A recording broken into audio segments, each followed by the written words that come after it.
নমস্কার, নির্বাণ কিচেনে সবাইকে স্বাগত। আজ আমি বানাবো কুমড়োর ছক্কা রেসিপি।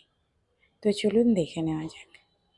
এখানে আমি কুমড়ো আলু ডুমো ডুমো করে কেটে নিয়েছি। আর এখানে আমি কড়াইতে একটু সাদা তেল দিয়ে দিয়েছি। ওর মধ্যে আমি দুটো গোটা শুকনো লঙ্কা, 1 চামচ গোটা জিরা, একটা তেজপাতা, একটু গোটা গরম মশলা আর একটু হিং দিয়ে দিলাম। এবার আমি ওর মধ্যে ডুমো ডুমো করে কাটা আলুগুলো আগে দিয়ে দেব। দিয়ে একটু নাড়াচাড়া করে ওর মধ্যে আমি কুমড়োগুলো দিয়ে দিলাম। দিয়ে আমি জাস্ট এটাকে একটু সামান্য নাড়াচাড়া করে নেব।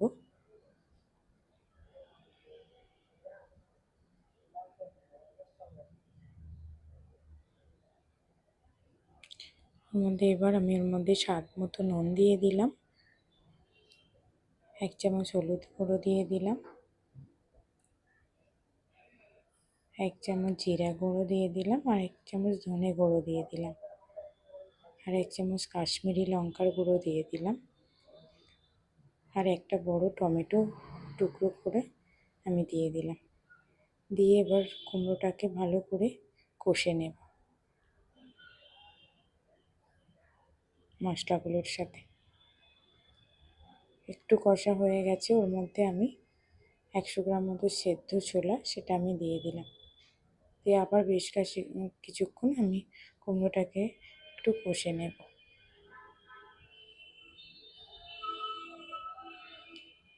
কুমড়োটা ভালো করে কষানো হয়ে গেলে আমি লাস্ট 2 চামচ আদা বাটা দিয়ে আবার একটু নাড়াচাড়া করে নেব,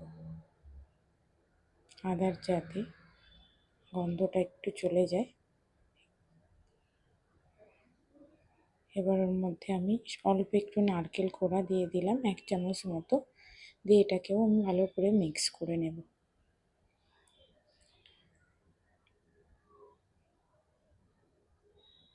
কুমড়োটা কষানো হয়ে গেছে, এবার ওর মধ্যে আমি সামান্য একটু জল দিয়ে দেব। দিয়ে আমি কুমড়োটাকে ঢেকে দেব। খুব বেশি সেদ্ধ হবে না, 60% মতো কুমড়োটাকে সেদ্ধ করে নেব। খুব বেশি সেদ্ধ হলে কিন্তু কুমড়ো গলে যাবে, সেটা একদম ভালোও লাগবে না। জলটা শুকিয়ে গেছে, এবার কুমড়োটা একটু নাড়াচাড়া করে নেব। নিয়ে ওর মধ্যে আমি অল্প একটু সামান্য জল দিয়ে দেব।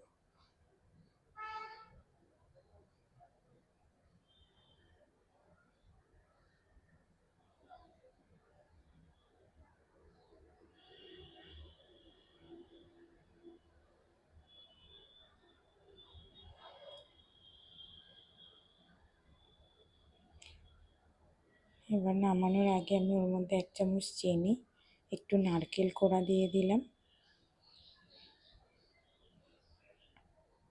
আর 3 টিস্পুন মতো আমি ঘি দিয়ে দিলাম। দিয়ে আমি কুমড়োটাকে মিক্সড করে একটু নাড়াচাড়া করে আমি কুমড়োটা কিন্তু নামিয়ে নেব। মোটামুটি রেডি হয়ে গেছে কুমড়োর ছক্কা।